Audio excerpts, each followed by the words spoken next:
My research covers 3 different topics in complex networks. The first topic is about scheduling, the second topic is about learning, and the third topic is about some energy harvesting communication systems.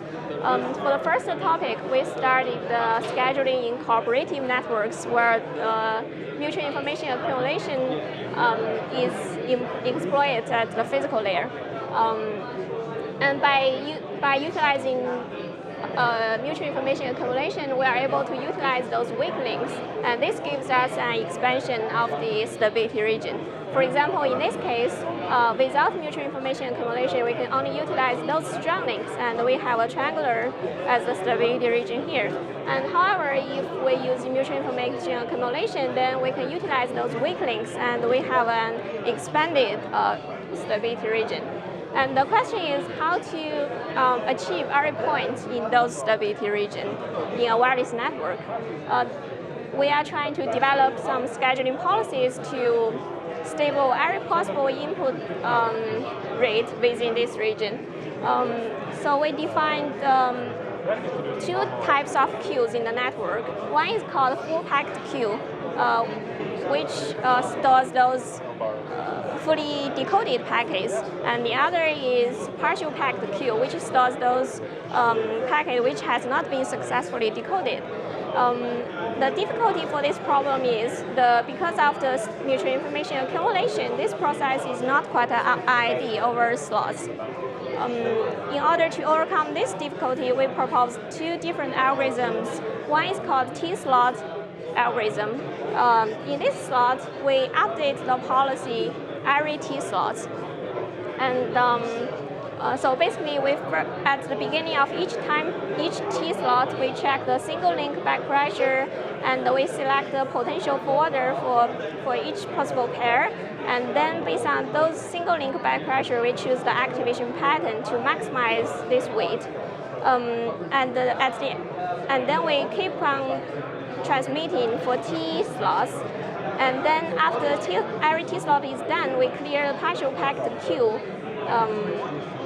And we can show that this T slot algorithm actually stabilizes the system.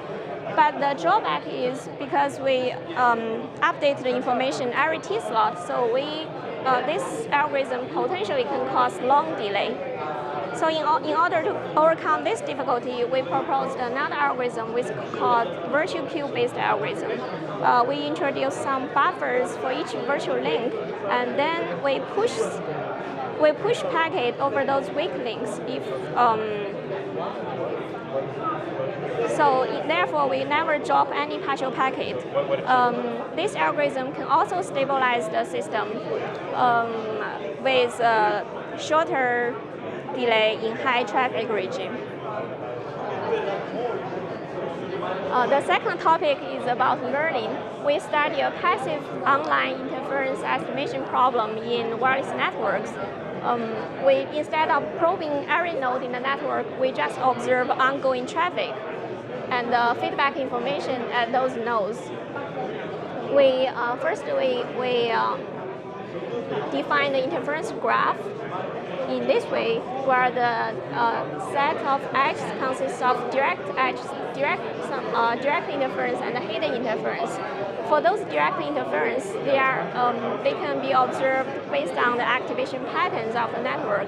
And for the hidden interference among those transmitters, it is indicated by the transmission pattern as well as feedback information. So in order to infer the direct interference graph, we propose a very simple algorithm. We start with a fully connected graph, and then we take observations in the network. So if we observe that both of 2 nodes are transmitting at the same time, then that implies that those 2 nodes cannot hear each other, so there is no direct interference between this pair. And we remove the corresponding edge from the graph. And we remove all the possible edges until we are done. And we characterize the upper bound and the lower bound on the number of observations required to successfully recover the underlying direct interference graph. We show that the upper bound is in the order of d² log n, and the lower bound is also in the order of the square log n. Since those two bounds matched, then it shows our algorithm is optimal. And in order to infer the hidden interference graph, we proposed a minimum hinting set-based algorithm. We also show that the upper bound and lower bounds are in the same order, and this algorithm is optimal. And the third topic is about energy harvesting communications. We assume transmitters are able to harvest energy during the transmission.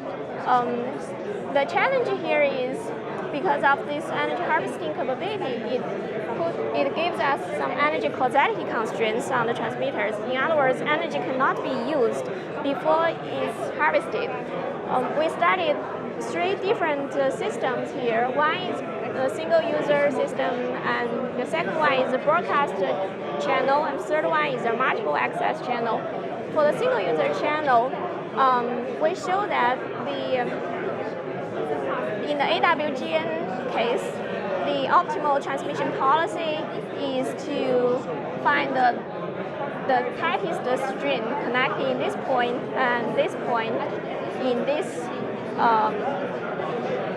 this graph.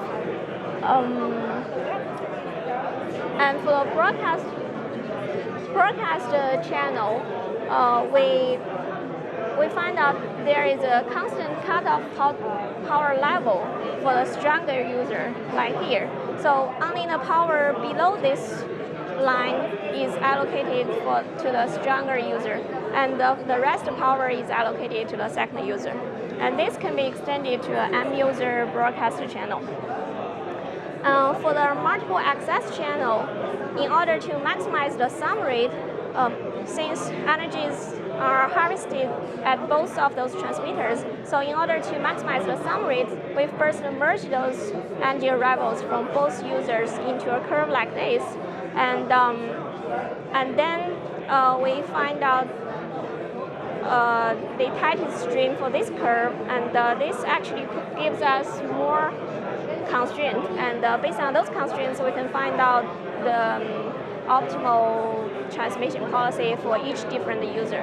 In general, if we want to maximize any point on the boundary of the maximum throughput region, we can use this iterative backward word fitting algorithm to achieve every point.